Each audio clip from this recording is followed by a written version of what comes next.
안녕하세요. 저는 지금 박사과정에 재학 중이고, 그리고 이제 애니메이션 솔루션이라고 해서 3D 프린팅 이제 스피노프한 회사 일을 하고 있는 최승현이라고 합니다.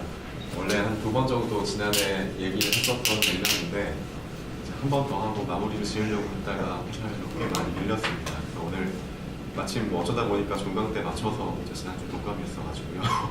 종강 때 맞춰서 얘기하게 됐는데, 일단 그 주제는 이제 스케일이랑 레짐이 굉장히 중요하다는 전 메시지를 전달하는 거고요.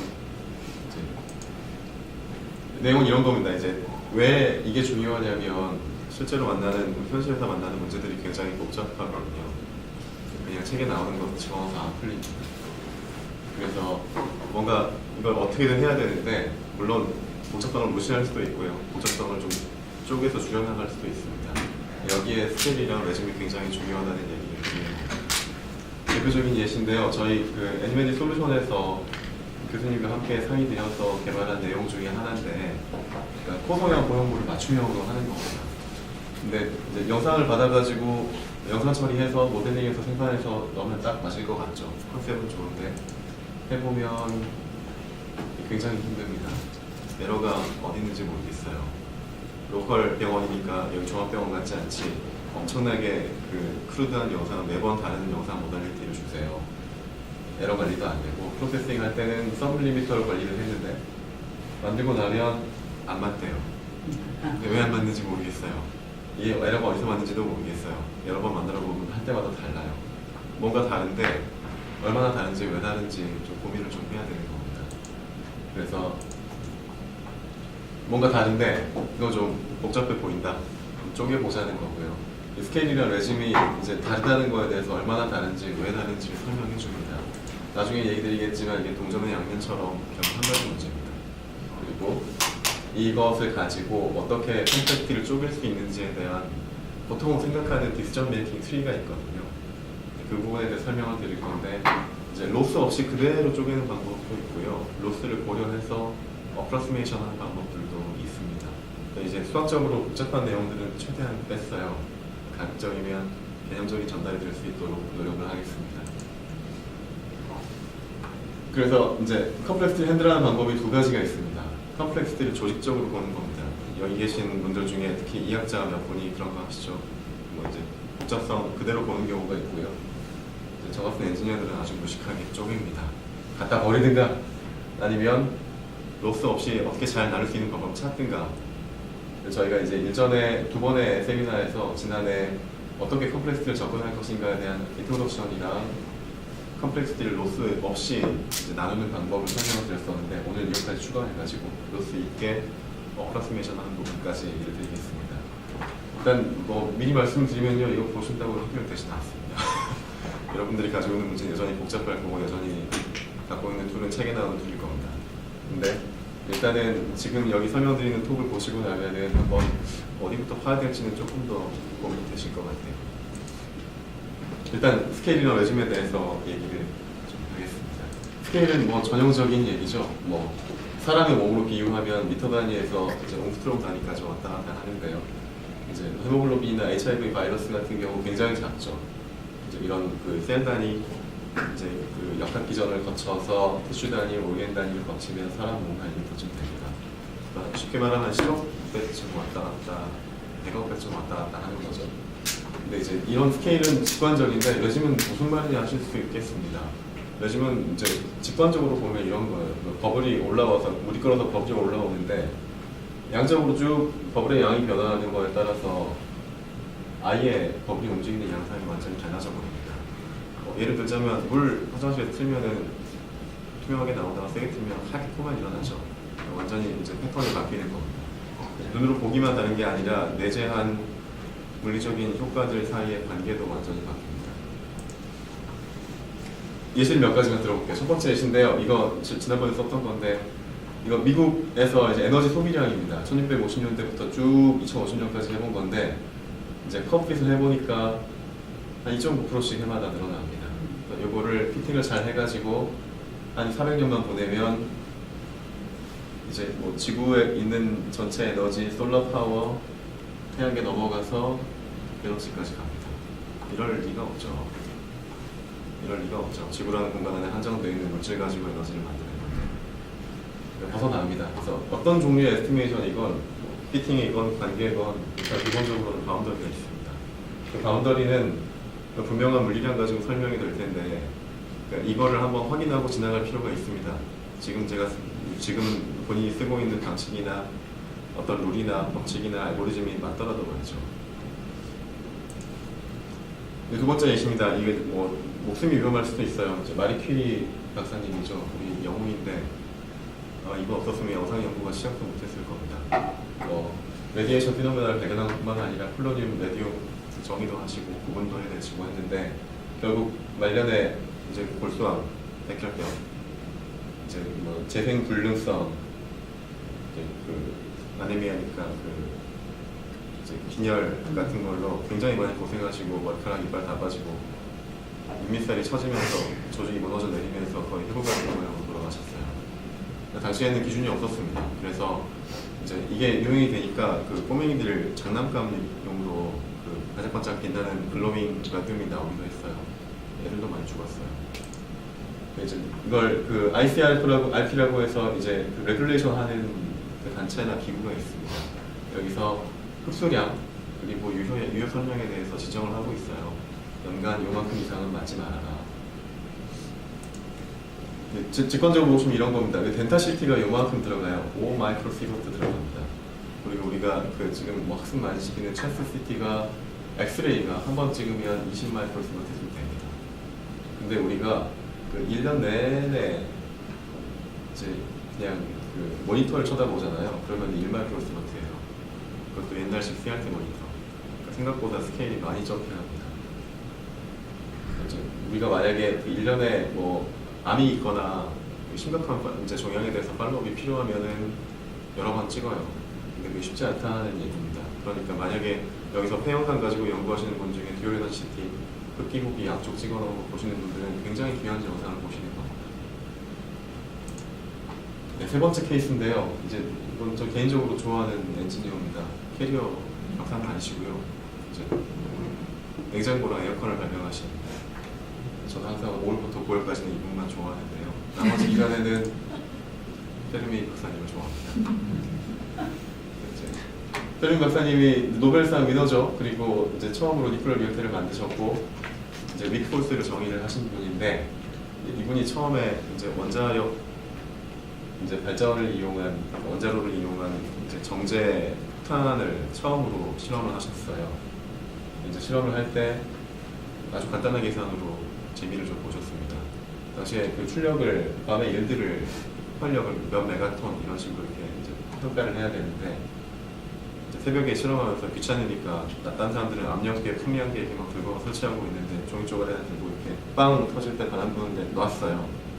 흘러나간 거 보고 이동거리에서 속도랑 압력량 역산해서 대충 풀었는데 스케일이 맞았어요. 그때 보고서인데 짧게 얘기하면 압력이 힘이 확 들어왔을 때 유체가 확산되면서 생기는 압력의 효과를 단면적이나 적당히라는 겁니다. 대충 계산했는데 나중에 정확히 계산한 거랑 이제 평가해 보니까 22킬로톤이 나왔는데 이게 10킬로톤이 나왔으니까 얼추 맞아요. 그때 같이 계산했던 분이 노이먼인데 콘노이먼인데 이분보다 더 맞았어요. 이제 수학자랑 물리학자랑 다른 거죠. 자, 조금만 더 이제 스케일은 뭐 짐작이 되실 거고 레짐에 대해서 조금만 더 설명을 드리겠습니다. 이게 이제 인간 몸은요 고맙게도 뭐 빛의 스피드로 움직이거나 마이크로 사이즈로 작아지거나 최근에 그런 영화도 있는 모양인데 그러진 않아요. 그래서 우리가 이제 만나는 스케일은 인체에서 중계 연구하면서 만나시는 스케일은 한쪽에서 정보를 이렇게 주면 그 정보가 어디 도망가지 않고 쭉 전달이 됩니다. 이것을 수학자인들이 물리를 디스크라이브 하기 위해서 이제 쓰는 포뮬레이션의 가장 첫 단계 가정에서 컨티뉴엄 가정이라고 합니다. 연속체 가정이라고 합니다. 정보가 어쨌건 이벤트가 일어나면 그게 정해진 도메인 안에서 전달이 무조건 되는 겁니다. 도망가지 않는 겁니다. 반드시 필요한 가정입니다. 이 가정 위에서 이제 여러 가지 상황들이 벌어지는데 이제 이 컨티뉴엄 안에서 보면은 그 레짐은 스케일에 따라 이제 굉장히 많이 바뀝니다. 그래서 맞는 값을 맞는 식에 넣었다고 맞는 답이 나오지 않아요. 이렇게 스케일 자체만 때문도 아니고 아예 어떤 이제 나중에 표현할 텐데 관성 때문입니다. 스케일에 따라 관성이 달라지기 때문이고 이 관성이 아까 얘기 드린 컨티뉴um 과정 때문에 발생합니다. 여기서 때리면 뭐가 확 바뀌면 전달되는데 시간이 걸리겠죠. 전달되는데 걸리는 시간에 이제 경우에 따라 차이가 있어요. 어떤 놈들은 전달을 되게 잘 시켜주고요. 어떤 놈들은 뻣뻣합니다. 불러도 대답이 없어요. 오래 걸려. 그래서 이걸 그냥 물리쟁이들은 관성이라고 표현합니다. 대부분의 우리가 이제 물질의 고유한 특성이라고 하는 피지컬 프로퍼티들은 다 사실 관성입니다. 아주 좁은 의미로 보면 네로센스에서는 힘이죠. 그냥 뭐 내가 이렇게 이거 미는 거랑 엄청 무거운 100kg짜리 쌀가마니 미는 거랑 똑같은 힘으로 밀면 쌀가마니가 들리는 거겠죠. 좁은 의미의 관성인데 좀 넓게 보면 운동 상태가 바뀌는 것 대비 얼마나 포텐셜을 집어넣어줘야 되는지에 대한 비율입니다. 뭘로도 다 정의할 수 있어요. 다이내믹한 거, 스트럭처럴한 거, 서멀한 거, 디나믹한 거 다 표현이 됩니다. 예를 몇 가지 들어보면 당겼다가 놓으면 대부분의 물질은 좀 원래대로 돌아가죠. 심하게 당기거나 심하게 때리면 완전히 변형이 생겨버리고요. 그래서 일라스틱하게 돌아오는 레짐이 있고 완전히 깨져버리는 레짐이 있습니다. 고장나는 거죠. 근데 만약에 이제 뭐 물성이 일라스틱 머들러스라고 해서 이 기울기가 나오니까 일라스틱 레짐에 있는 어떤 놈을 어떤 값을 갖다가 생각보다 굉장히 큰 변형이 있는 값을 집어넣어서 그냥 곱셈을 하면 말도 안 되는 값이 나올 겁니다. 예를 들면 이런 데 이제 관련이 있습니다. 이제 유방 암 환자예요. 검진은 엎드려서 합니다. 엎드려서 찍으면은 종양이 잘 보이게끔 이벤트 할 수 있습니다. 수술은 누워서 합니다. 종양 위치는 의사가 대충 보고 뗍니다. 불안하니까 3cm씩 떼요. 그러면 맞춰야 되겠는데 이걸 맞추는 연구를 해보는 영상학자들은 이제 영상 기반 연구자들은 이게 뭐 직관적으로도 탄성 변형이고 이렇게 리니어하게 움직일 것 같진 않잖아요. 이 조직의 물성이. 그러면 이걸 고려를 해야 되겠죠. 이걸 레질레스틱 레짐이 아니면 어떻게 볼지 생각을 좀 해야 될 겁니다. 현실에서 만나는 문제는 이렇게 좀 지저분합니다. 두 번째로는 이제 점성이 대표적이죠. 우리 뭐 어떤 유체 아무거나 찍어가지고 눈대 보면 뻑뻑하거나 미끌미끌하거나 하죠. 결국 모종이 마찰력인데요. 이게 좀 세면 우리 뭐 옛날에 방송에서 많이 나왔던 것처럼 때리면 튕겨 올라오는 독특한 놈도 있습니다. 이게 이제 슬프게도 항상 리니어하지가 않아서 이렇게 비비는 속도에 따라 이제 마찰력이 바뀌는 경우도 있어요. 이게 스타치 같은 경우는 저속일 때는 쑥 들어가는데 고속일 때는 굉장히 뻑뻑하게 튕겨냅니다. 반대도 있습니다. 끓는 기름 같은 경우는 고속일 때는 잘 막아주거든요. 때려주거든요. 저속이면 반대로 얘기했다. 고속일 때는 굉장히 쉽게 지나갑니다. 저속이면 뻑뻑해요. 제가 중국 음식을 해봤는데 볶을 때 조금만 느려지면 막 지덕지덕 다 묻어요. 빨리 해야 안 묻어요. 이런 것들이 있습니다. 이제 뭐 조금 더 이제 두 가지 면을 서로 비빈다고 생각해 보면 이런 식으로 설명할 수 있어요. 아까는 속도만 얘기했는데 거기에는 편의 거리도 들어가고요. 얼마나 세게 누르고 있는지에 대한 포화도 들어갑니다. 이걸 조합하면 마찰력이 이렇게 드라마틱하게 바뀌는 레짐들이 있다고 얘기할 수 있어요. 이게 왜 중요하냐면 예를 들어 우리가 이제 이렇게 두 가지 면이 받쳐서 유체가 그 사이에 힘을 버텨주는 구조를 베어링이라고 하는데 세상에서 제일 중요한 베어링이죠. 이 베어링인데 이거 이제 바운더리 루브리케이션이라고 해서 요 레짐에 있습니다. 생각보다 마찰력이 큰 편이고요. 이제 그 5cm에서 20cm 왔다 갔다 하는 크기인데 500kg까지 순간적으로 버텨요. 세상에서 제일 큰 베어링은 이제 선박용 프레임에 들어가는 30m짜리 베어링인데 10,000톤쯤 버팁니다. 이거는 레진상 하이드 다이내믹 루브리케이션에 일부러 설계를 해서 맞춰요. 근데 만약에 이 스케일로 무릎을 역산을 해가지고 보내면 한 20톤쯤 버티게 돼 있어요, 사람들이. 그러면 35m/s 움직여요, 무릎이. 그럴 수가 없잖아요. 그러니까 이제 굉장히 다른 레짐에서 움직이고 있다는 걸 알고 풀어야 되겠죠. 혹시나 누군가가 뇌 조인트를 설계를 한다면 요즘 많이 이제 신고 계신 것 같은데 이런 거 많습니다. 유체에 대해서 유체에 전달되는 모멘텀 vs 베스코시티 또는 그래비티 vs 베스코시 이제 모멘텀 또는 열이 어떤 매질 안에서 전도되는 것 대비 밖에서 이렇게 컨벡션으로 당기는 거의 비중 이런 거 되게 여러 가지가 있어요. 대표적으로 요거에 대한 예시를 하나 들어보면 이거는 진희쌤이 최근에 스케일 내신 거죠. 이제 간에 암이 있을 때 이제 그 라디오 액티브한 팁을 그 라디오 프리퀀시를 낼 수 있는 이제 팁을 간을 죽입니다. 어블레이션을 할 텐데 이제 간암 그 주변에 혈관이 있으면 열을 뺏기죠. 근데 이 혈관에 열을 뺏길 때 이게 그냥 하나의 온도가 이 주변 이 안에서 온도 전달되는 것보다 바깥이 훨씬 더 빨리 빠져나가니까 이 주변은 하나의 온도값으로 가야 되는지 이 안에 그레디언트가 있다고 봐야 되는지 고민을 해야겠죠. 틀리면 안 지져질 곳이 지져져가지고 심하게 손상이 되거나 지져질 곳이 지져지지 못하고 종양이 남아있거나 문제가 될 겁니다. 역시 불안하면 현액은 불안하니까 많이 지지세요. 주변까지 싹 지져서 바꿔버리세요. 이런 문제는 풀면 좋은 문제인데 풀기 되게 어려워서 다들 이렇게 풀 수 있다라고 방법은 제시하지만 실제로 그것을 현실에 쓸 수 있을 숫자로 바꿔주는 논문은 아직도 나오지 않고 있습니다. 대법을 좀 하자면 이제 피지컬 에스티메이션은 이제 굉장히 프랙티컬하게 레즈미나 스케일에 대한 판단이 필요하다는 거거든요. 스케일을 무조건 재고 시작해야 됩니다. 처음에 직관적으로는 오감을 이용할 수 있어요. 그걸 절대 믿으시면 안 되고 한번 계량해 보셔야 됩니다. 이제 이렇게 피지컬 레즈미랑 그 레즈미 바운더리를 한번 미리 이해해 보시는 게 그냥 일을 진행하시는 것보다는 나중에 적으실 거라고 생각합니다. 컴플렉시티를 디스카딩하는 방법 중에 그러니까 로슬리스하는 방법을 이제 얘기를 좀 드릴 텐데요. 요약하면 컴플렉시티를 디스카딩할 때 이제 로스 있게 어프로크시메이션 하는 게 수학적으로는 훨씬 어렵습니다. 훨씬 가치롭고요. 근데 이제 디스카딩하지 않고 있는 그대로 풀려면 문제가 되게 쉽거나 운이 좋아야 돼요. 대신에 직관적이고 이해하기 쉽습니다.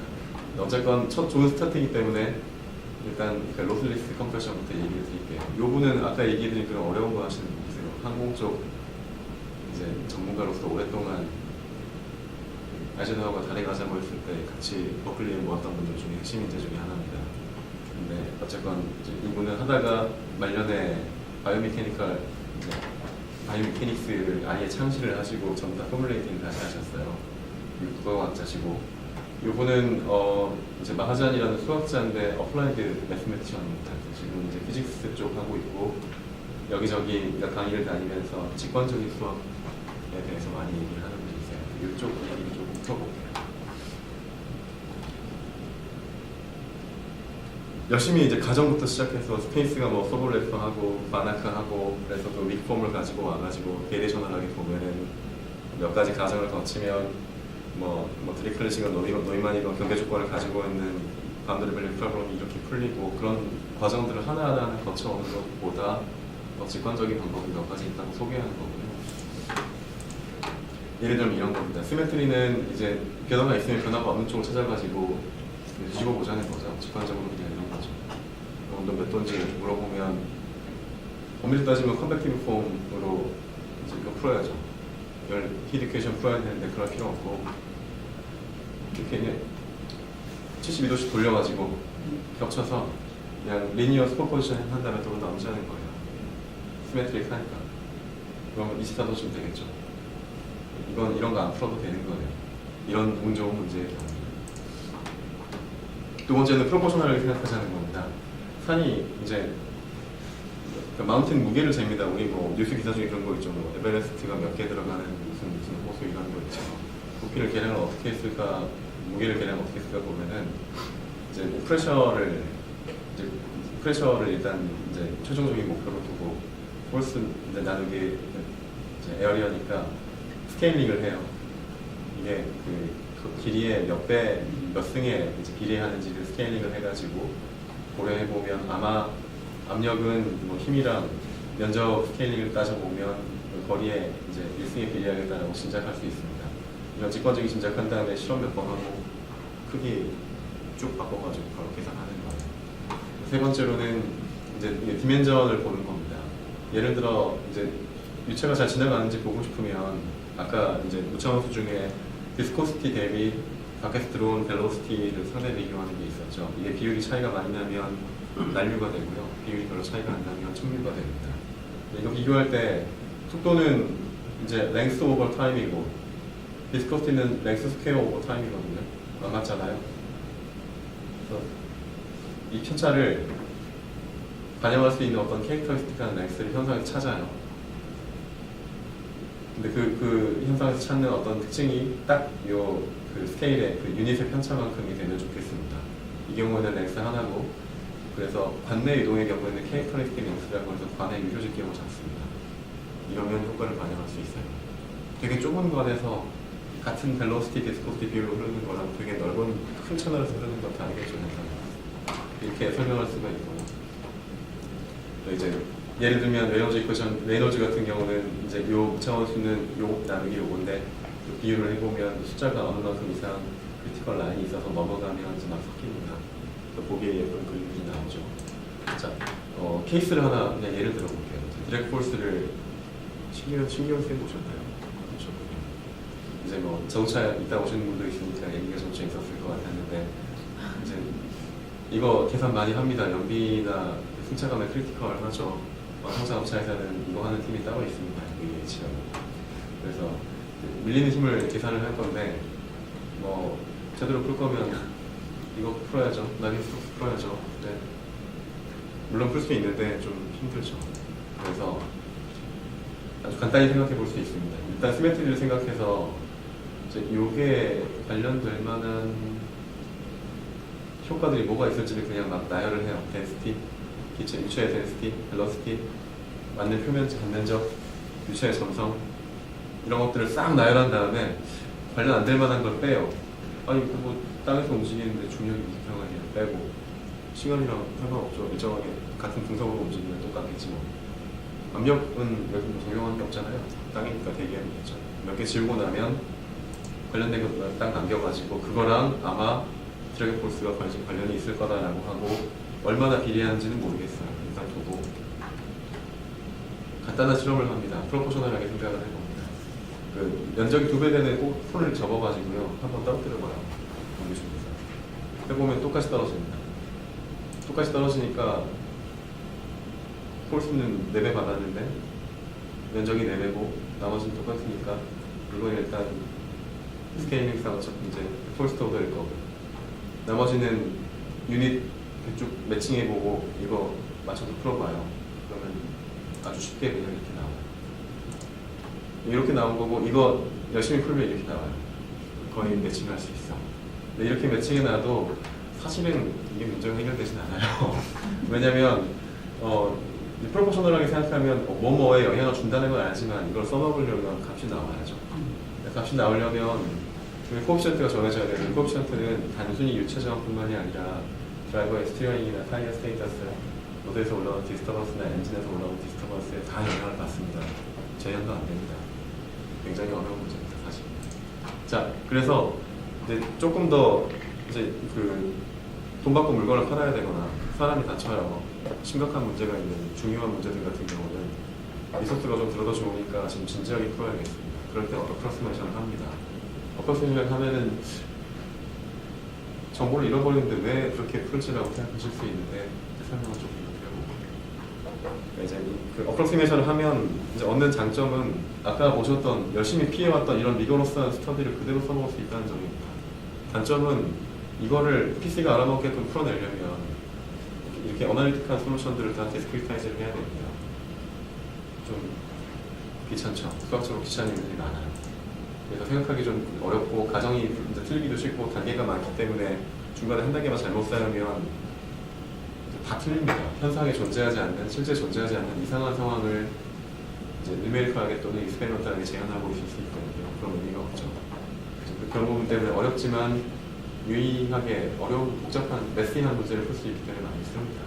대표적으로 뉴메리컬 어프로시메이션 같은 경우는 이제 공간을 스플릿합니다. 그래서 복잡한 형상을 간단하게 만들어요. 좀 이따 보여드릴게요. 그리고 이제 그거를 실제로 수학적으로 구현하기 위해서 윅폼이라고 해서 인테그럴 바이 파트를 이용해서 몇 가지 이제 장난질을 수학적으로 칩니다. 실험적으로는 2가지가 있어요. 하나는 주요한 효과들을 싹 리스트업을 해가지고 영향력이랑 효과를 다 더한 다음에 근감한 조건을 찾는 겁니다. 그래서 벤치에서 재현하는 거예요. 그런 게 하나 있고, 그리고 이제 이큐밸런트한 효과를, 재현 가능한 상황을 잘 고민해가지고 뭔가 실험실에서 똑같이 한번 해보는 겁니다. 이런 2가지 방식이 있습니다. 이것부터 한번 얘기를 드릴게요. 아까 이거 설명드렸죠. 시메트리니까 좋은데 실제로 이런 건 맞나요? 못 써요? 우리 시메트릭하게 생긴 간 가지신 분, 심장 시메트릭하신 분 없어요. 못 써요 이거. 그럼 어떻게 할 거냐는 얘기인데 쪼갭니다. 우리가 잘 알고 있는 어널리틱하게 수학적으로 잘 풀 수 있는 형태 안 하나로 쪼갠 다음에 이거 각각을 풀고 풀어진 결과를 옆으로 프로퍼게이트 해가지고 가면 가능해요. 그럼 할 수 있어요. 그러려면 이제 쪼갰을 때 나온 이제 도메인 바운더리에 있는 점들 그리고 쪼갤 때 생긴 절점들에 대해서는 정확한 값이 필요하고 그 사이에 대해서는 알아서 적당히 인터폴레이션 하는 겁니다. 이 부분이 어프로시메이트 되는 겁니다. 그러니까 뭐 컴퓨터가 충분히 고생하면 이걸 좀 잘게 쪼개면 대충 비슷하겠죠. 이런 맥락이에요. 그러려면 이제 스플릿된 이 사이 인터폴레이션 하는 펑션을 정의를 해야 되겠죠. 저 하는 분야에서는 이제 미케닉스 쪽에서는 쉐입 펑션이라고 하고요. 영상 처리 하시는 분들은 퍼지라고도 하고 필터라고도 하고 여러 가지로 불러요. 베이지안 이제 보시면 거의 똑같은 비레이셔널 프린시플을 쓰는데 이제 다시 한번 컨티뉴를 잠깐만 상기를 할게요. 왜 상기를 하냐면 이제 요거를 진짜로 수학적으로 풀려면 이제 뭔가 그러니까 디퍼런셜 이퀘이션 형태로 되어 있는 걸 여러 가지 이제 수학적인 해키pen키를 해야 됩니다. 근데 거기에 필요한 과정이 좀 더 있어서 그래요. 일단은 물리적으로 보존에 대한 과정이 필요합니다. 그러니까 아까 얘기 드린 그 도메인 바운드에서 정보가 전달이 되는데 그러면 우리가 이렇게 딱 금을 그었을 때 인터널리 변화하는 거를 우리가 시간적으로 공간적으로 함수화 시킬 수 있죠. 그 함수화 시킨 변화가 분명히 딱 더하면 이 도메인 바운더리를 통해서 들어오고 나가는 거 합친 거랑 똑같아야 되겠죠. 도망가지 않았다면. 근데 아쉽게도 우리 이 안은 다 보통 몰라요. 엔진 뭐 터지는데 안에 온도 위치별로 알 수 있습니까? 절대 모릅니다. 그냥 키, 배기, 출구, 온도, 암세하고 이런 것만 알아요. 우리는 항상 도메인 바운더리의 정보만 갖고 있고요. 우리가 원하는 거는 도메인 안에 있습니다. 그래서 대부분의 경우 보존식이 이렇게 터져요. 이렇게 터지면 대부분의 경우 미분 방정식 형태로 표현이 되고 거기에 바운더리 조건이 바운더리 컨디션이 붙어서 경계치 문제가 정확하게 됩니다. 다시 돌아오면 경계치 문제를 이제 뭐 대충 쓰면 예를 들어 뭐 이제 구조의 변화에 대해서 쓴 건데 이제 거버니 이퀘이션이 있고 이제 이렇게 나왔지만 사실 로빈 컨디션인데 이제 경계 조건이 나오죠. 근데 이제 요거를 그대로 풀 수는 없으니까 아까 말대로 쪼갤 건데 쪼개놓고 보니까 PC한테 이걸 시킬 수가 없어요. 그래서 엘지브레이크하게 바꿔야 되겠습니다. 그러니까 매트릭스 이퀘이션으로 바꿔야겠어요. 그래서 열심히 바꾸려고 노력한 결과 뭐 좀 희한하긴 하지만 이런 형태로 나올 수 있습니다. 나오는 과정은요, 수학적인 자세하게 설명하지는 않겠지만 일단 공간을 정의를 합니다. 그러니까 이너 프로덕트를 기반으로 대수학적으로 연산이 바깥으로 튀어나가지 않는 닫힌 공간을 정의를 합니다. 닫힌 공간을 정의하고 나면 윅폼으로 바꿔요. 윅폼 바꾼다는 얘기는 한 번 적분하는데 인테그레이션 바이 파이트를 이용해서 경계 조건이랑 이제 거버니 이퀘이션을 하나의 수식에 다 담아버리겠다는 얘기입니다. 그러니까 기술적으로는 그렇고요. 효과상으로는 이제 퍼터베이션이라고 해서 실제로 물리적으로 가능한 어떤 약간의 움직임이 가능한 방향이 결정이 되는데 그 방향으로의 움직임을 미소한 움직임을 가정해서 접근하면 실제로 추후에 수학적으로 생기는 이제 fully 3D로 존재하는 자유도적인 일부를 줄일 수 있습니다. 이제 그런 부분 때문에 윅폼을 많이 쓰고요. 대표적으로 벨로틴도 있고 베리에이션도 있고 아까 얘기한 베이시안도 있고 퍼버스도 있고 많죠. 그래서 이제 이 파티큘러 폼을 이제 그 미분 방정식 폼을 어디까지 컨트롤할 수 있냐면 수학적으로 리니어, 반리니어, 세스킬 리니어까지도 다 커버가 됩니다. 그래서 웬만하면 다 됩니다. 모양이 안 예쁘거나 일리틱하지 않거나 그러면 파라볼릭하거나 그러면 그걸 일리틱하게 바꿔서 풀어도 됩니다. 자, 실험적인 방법인데요. 이제 효과를 다 합쳐가지고 보자는 대표적인 예시가 깨지는 거예요. 뭐 1800년대 후반에 미국에 거의 별로에 가까운 철도 문제가 있었어요. 근데 그때는 땡겨보고 버티는 하중 딱 잰 다음에 피로라는 개념이 없었기 때문에 그냥 계속 철도가 다녔는데 어느 날 갑자기 확 뒤집어지면서 수백 명이 죽고 거기 싣고 있던 첩벌들 다 날아가고 했어요. 그래서 이유를 파악해 보니까 이게 한 번에 안 깨져도 이렇게 100만 번쯤 때리면 깨질 수도 있습니다. 그래서 이걸 모으자는 거죠. 그래서 사람들이 그런 생각을 했어요. 그러면 원인이 뭐지? 원인 효과를 모아요. 문제를 확인한 다음에 원인 효과를 모아요. 그걸 기록해봐요. 기록하면 시간에 따라 이렇게 힘이 들어왔다가 나간 게 보이겠죠. 이건 이제 가속도로 재는 건데, 그러면 이거를 이 힘, 요만큼 큰 힘이 몇 번 들어왔는지를 하나하나 다 잽니다. 그걸 세요. 센다는 얘기를 조금 더 거창하게 하면 프리퀀스 도메인에서 특정 종류의 크기의 부하가 몇 번 들어왔는지를 주요 원인으로 판단되는 부하 종류들마다 하나씩 다 재서 더하겠다는 얘기입니다. 더하는 방식은 수학적으로 있지만 어쨌건 간략하게 설명해서 그거를 이제 표로 표시해 보면, 그래프로 표시해 보면 이래요.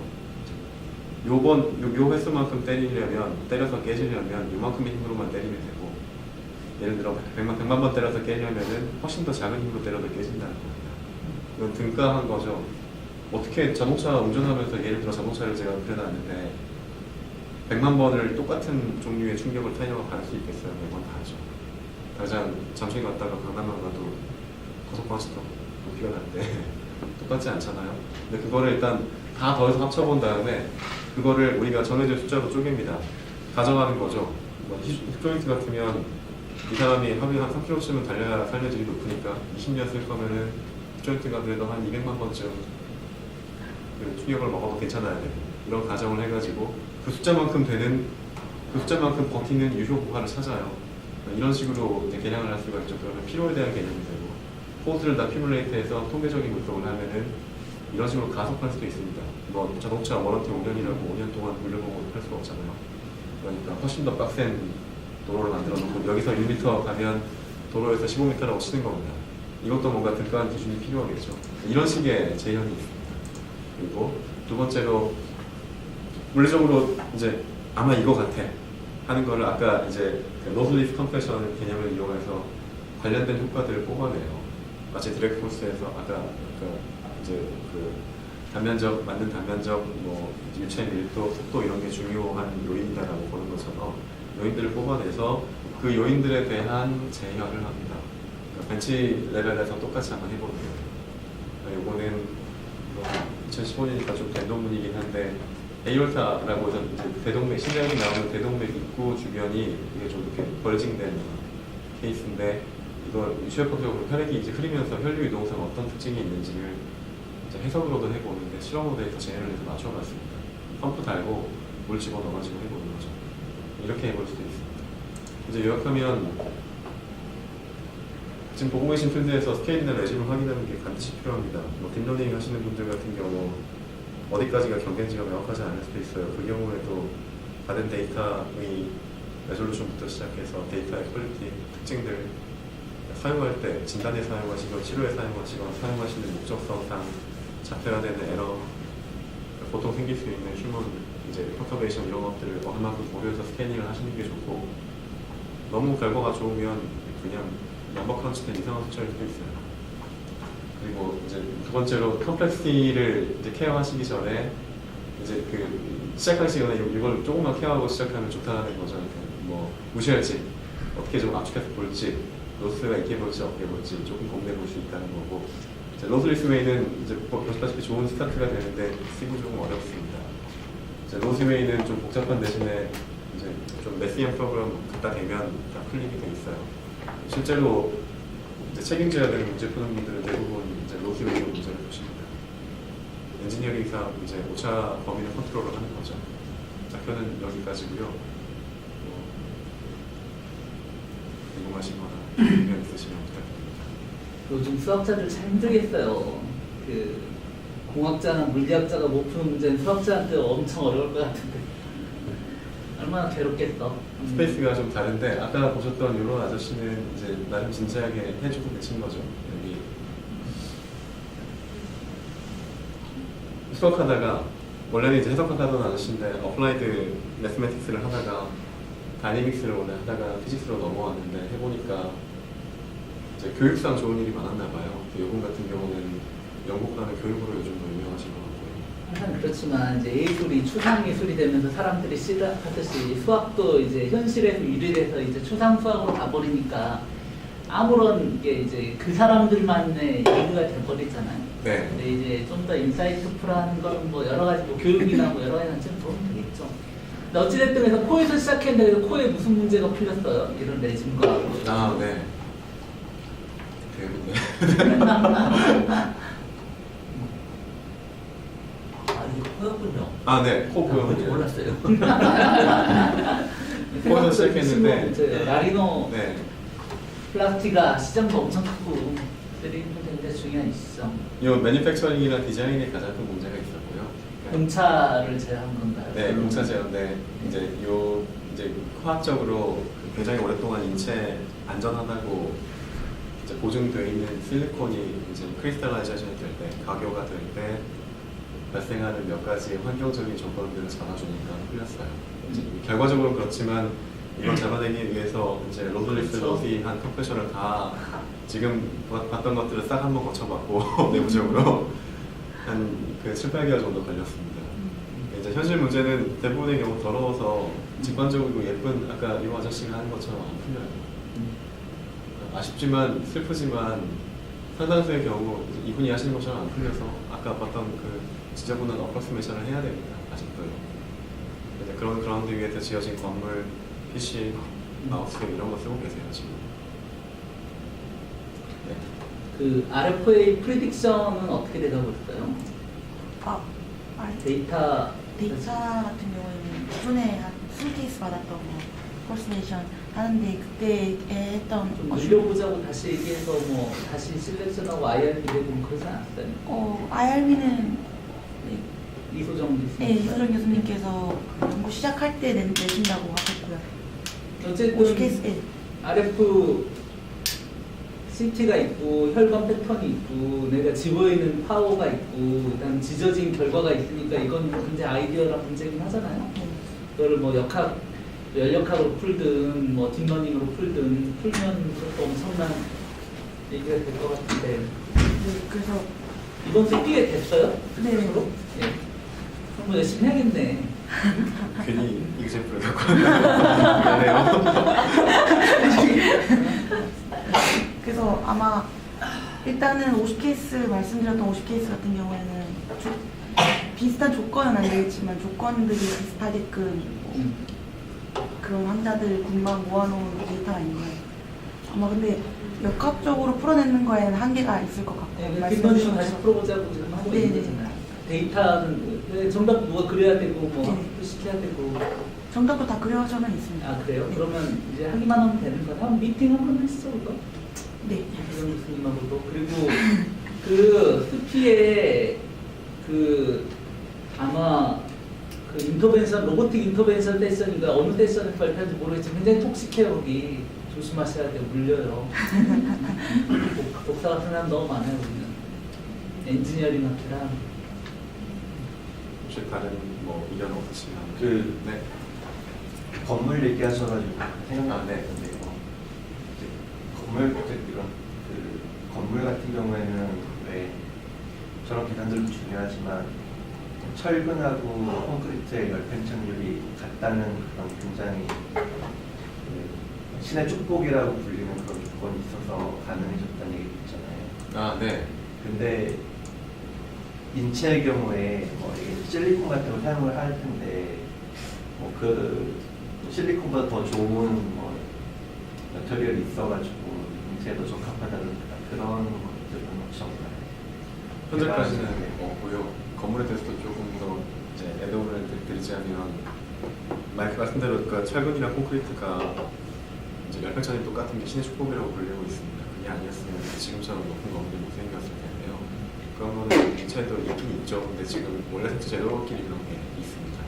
대표적으로 혈액이랑 이제 헤모글로빈 기반의 콜로이달 이제 솔루션인 혈액이랑 이제 그 베스큘러처가 생겨 있는 모양새나 브랜칭되는 구조가 최적화가 됐다고 옛날에는 봤었는데 요즘에는 그냥 우연히 이렇게 발전돼서 있는 신의 축복이라고들 해요. 왜냐하면 모세혈관 구조까지 내려가면 끄트머리는 거의 혈관 구조가 아니라 해면체처럼 이렇게 그냥 시처럼 돼 있거든요. 근데 거기 이제 거기를 오가는 그 채널의 뎁스 대비 혈액의 점도가 헤모글로빈이 조금만 더 극성이 높았으면 주변에 혈관벽에서 보단할 수 있는 다른 여러 가지 시스트나 그런 것들이 물려버릴 만한 조건이에요. 그래서 조금 심하게 얘기하면 우리 모서혈관은 항상 진짜 겨우 어쩌다 겨우 잘 통과하는 식으로 통과가 되고 있어요. 어릴 때도. 그러니까 소고기 많이 먹으면 되게 안 좋겠죠. 네, 점도가 조금만 올라가면 굉장히 위험해집니다. 근데 그냥 그 엄청 위험한 팁 사이에서 어떻게 살고 있는데 우리가 모르는 거고요. 그런 것 딴 방향으로 굉장히 많다고 합니다. 뼈도 마찬가지고. 뼈는 지금 있는 재료 중에 그 아까 뭐 철분 콘크리트처럼 사람 몸에 쓸 수 있는 재료가 뼈로 쓸 수 있는 게 몇 개 없잖아요. 뭐 세라믹, 금속, 뭐. 네. 지금 여러 가지 문제들이 있는데 그 문제의 해결, 아이디어란 해결책이 새로운 재료일 것 같아요. 있는 재료를 뭐 구조를 바꾸거나 뭐 아름답게 3D 프린팅 같은 걸로 뭐 다공성 복잡 구조를 만들면 해결될 수 있을 거라고 생각하세요? 아니면 새로운 재료를 찾아 나서야 되나요? 그 사실 디베이트를 엄청 많이 했던 문제인데요. 저도 학교 가서 아까 말씀하신 독식한 분들, 저도 독식한 사람 중에 하나였고 좀 싸워보기도 했는데 학계 중심은 반반인 것 같아요. 그게 이제 소재 쪽에서 오신 분이 있고 이제 그 생체 재료를 하시는 분들 중에 소재 말고 이제 화공 쪽, 그다음에 이제 티슈 엔지니어링 쪽에서 오신 분들이 있습니다. 굉장히 입장이 다르신데 티슈 엔지니어링 쪽에서 오신 분들은 일단 무조건 새 물질을 만들 수 있다라고 주장하세요. 그리고 소재 쪽에서 오신 분들은 어떻게든 구조나 이제 그 쉽게 말해 복합재로 얘가 가능하다고 칠이니까 네가 해라. 뭐 이런 서로 거. 이제 예. 반대로 자기네들이 할 수 있을 거라고 주장하는 줄 알았는데 그게 아니군요. 얘기는 그런 포인트인데 굉장히 네가 해라. 네가 해라. 맞습니다. 굉장히 어려운 문제라 이제 이게 서로 안 될 거라고 생각하고 있구나. 예, 그러니까 물리적으로만 내 분야는 안 되고 그러니까 이게 훨씬 더 멀티피지컬한 거죠. 그러니까 물리적으로만도 못 풀고 과학적으로 티슈 엔지니어로만도 못 푸는 겁니다. 같이 해야 되는데 같이 하려니까 서로 너무 오랫동안 열심히 잘 해오셔서 이렇게 아시잖아요. 되게 나이 많은 노교수님 두 분이 만나면 이렇게 허허허 하면서 이게 하시는 지식만 보면 되게 잘 협업할 수 있을 것 같은데 사실은 이제 그 그간 쌓여오신 그 어떤 프라이드가 있어서 쉽지 않잖아요. 이제 그런 선이 있는 것 같고 이제 그 저는 개인적으로는 이제 복합재로서는 한계가 있다고 생각하고요. 가장 큰 이유가 그러니까 이제 경계를 지나오는 선 때문에 그렇습니다. 뭐 예를 들자면 이런 건데요. 우리 옛날에 그런 얘기 많이 했죠. 뭐 600만 불의 사나이. 요즘도 그런 얘기 하는데 손이 이렇게 물건 같아요. 이렇게 있는데 만약에 이걸 누가 이렇게 의술을 단다고 생각해 볼게요. 그러면 안에 이렇게 뼈가 있잖아요. 여기 이제 소프트 티슈가 있고요. 그러면 이 끄트머리가 만약에 잘라내고 의술죽을 연결하면 끄트머리가 뼈가 이렇게 있겠죠. 네. 사람 그냥 이렇게 엎은 사람 보면 이제 이렇게 당겨내가지고 뼈를 좀 잘라내고요. 이만큼 뼈가 잘라내져 있고 이거를 이렇게 안으로 뭉쳐가지고 묶어서 꿰매 놓습니다. 인플라메이션이나 이제 그 뭔가 인펙션이 없으려면 티슈가 닫혀야 되는 거죠.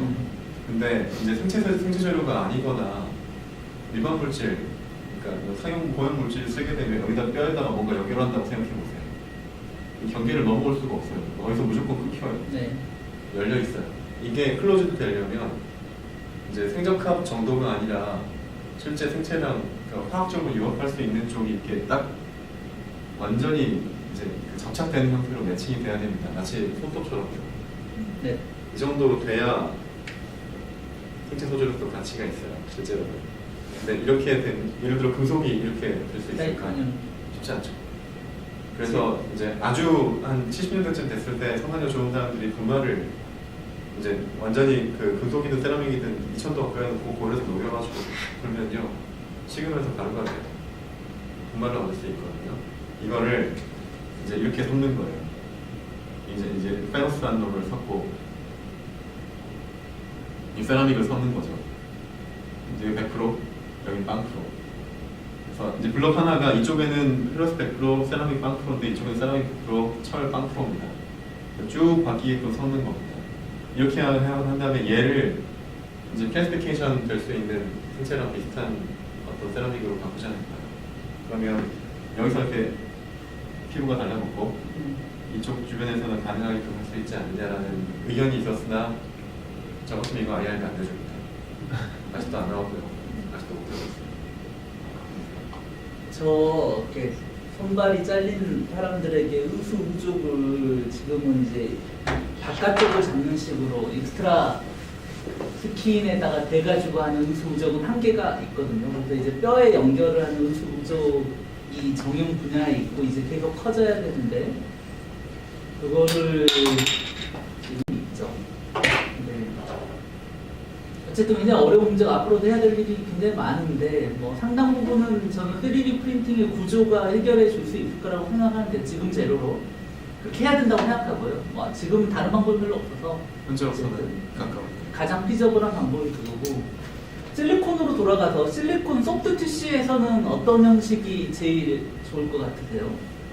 실리콘은 굉장히 이너트하고 뭐 아주 나쁜 소재는 아니잖아요. 질감도 조절이 되고 뭐 이제 논문들을 뭐 많이 보지 못하고 몇십 편밖에 못 보긴 했는데 실리콘 같은 경우 안전하긴 합니다. 근데 안전한 게 마치 조개 안에 진주 생기듯이 주변에 흉살이 달라붙습니다. 딱 아이솔레이션을 시키거든요. 그래서 괜찮은 거고. 그래서 이제 생적합하다기보다는 이제 바이오 프루프한데 더 가깝습니다. 그래서 만약에 적합한 소재가 있다면 아이디얼 파이널 솔루션을 생각해 보자면 이제 마치 우리 지금 하이드로스 아파타이트를 뼈 대신에 집어넣으면 나중에 천천히 진짜로 뼈로 대체되는 것처럼 뭔가 정말 대체 가능한 소재가 있다면 베스트죠. 그래서 지금은 다들 아시는 것처럼 뭐 예를 들어 코어 같은 경우도 아까 실리콘으로 코드도 했지만 요즘 뭐 더 잘하신다는 분들은 이제 자랑하시는 귀 연골대에다가 잘게 차핑해서 모양을 미리 정형했다가 그걸 이렇게 넣어주세요. 작아져지니까 더 깔끔 깨끗하죠. 그런 경우들은 있습니다. 그래서 알로그래프트를 쓰지 않으면 현재로서는 없습니다. 알고리즘은 또 다른 문제가 있으니까 네. 좋은 해결책은 아닌 것 같고요. 오토그래프트도 뭐 마찬가지 문제가 네. 있습니다. 고어텍스나 이제 그 테플론 등등 몇 가지 소재들이 시도된 바가 있는데요. 물리적인 물성은 굉장히 좋은데 화학적으로 컴패터블리티가 굉장히 떨어집니다. 실리콘의 문제가 이제 포린바디 인터랙션의 문제인데 실리콘을 유방 안에 이어놓으면 유방 고용물 같은 식으로 이거를 이렇게 그 우리 몸 안에 포린바디 이상한 놈이 들어오면 몸은 포린바디 인터랙션에 그걸 감싸요. 뭐 인플라메이션 떼지 잔뜩 모여가지고 그럼 얘가 몸 안에 들어있어 부피는 차지하고 있는데 뭐 형상도 동글동글하면 뺑글뺑글 돌아요 안에서 몸 안에서 서로 따로 노는 거죠 몸속의 조직이 이게 그래서 이제 그런 거를 나중에 다른 형태 뜯어보면 그거 전혀 완전히 몸속이 구 형태로 그대로 남아있는 거죠 유리돼서 심하게는 썩어있는 경우도 썩어있는 경우도 있고 뭐 수많은 문제가 있죠 그래서 그런 거를 이것도 역시 이제 방법이 별로 없으니까 구조로 다공성 실리콘을 만들어서 그 안에 뭐 안티 인플라메이션이라든지 아니면 뭐 아까 얘기했듯이 뭐 피부에서 나오는 하이드로젤 대표적인 게 뭐 그런 거 있잖아요. 뭐 그런 거 가져다가 좀 나오게 만들고 적당히 포린바디가 아니라고 웃길 수 있게 뭔가 이렇게 할 수 있는 그런 스마트 모델을 실리콘 베이스로 만들어야 되는 거 아니에요? 그 드럭 일루팅 이제 머티리얼들이라고 해서 이제 약재를 넣거나 말씀드린 그 이뮨 이제 디펜스를 줄일 수 있는 물질들을 집어넣어가지고 천천히 나오게끔 하는 그런 연구들이 있고 지금 어느 정도는 실효가 된 걸로 알고 있습니다.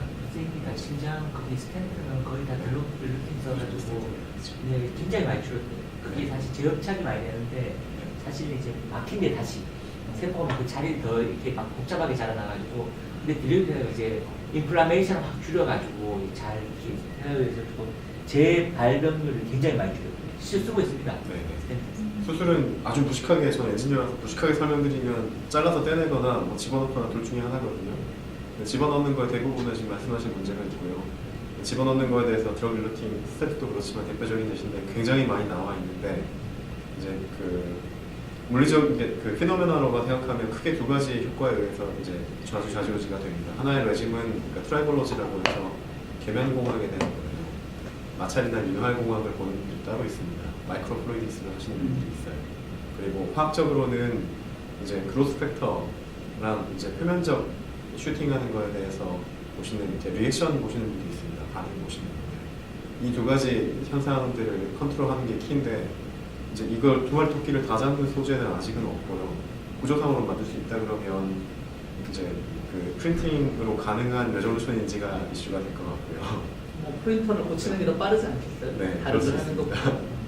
패브리케이션이 꼭 프린팅이 아니게 될 수가 있을 것 같고요. 그 정도 스케일로 만들려면 작아야 되기 때문에.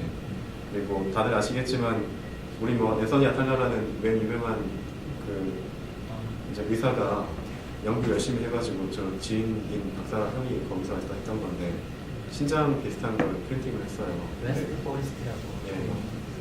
진짜로 네, 아탈라입니다. 네. 신조직으로 출력을 했어요.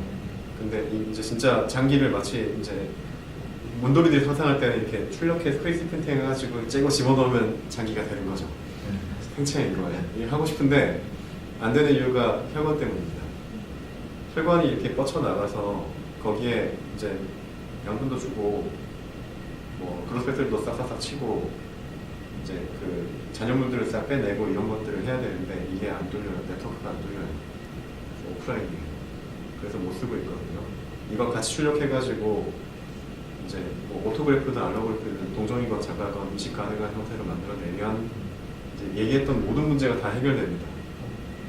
그래서 아마 이전에 뭐 제5원소 그런 거 보셨을지 모르겠어요. 보면 그 외계인 살릴 때 보면 손목만 남았는데 막 합쳐가지고 사람 쭉 만들죠. 단면까지.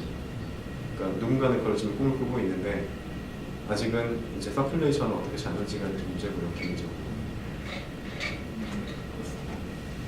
뭐 없으면 여기까지 하시죠. 얘기는 한도 끝도 없지만.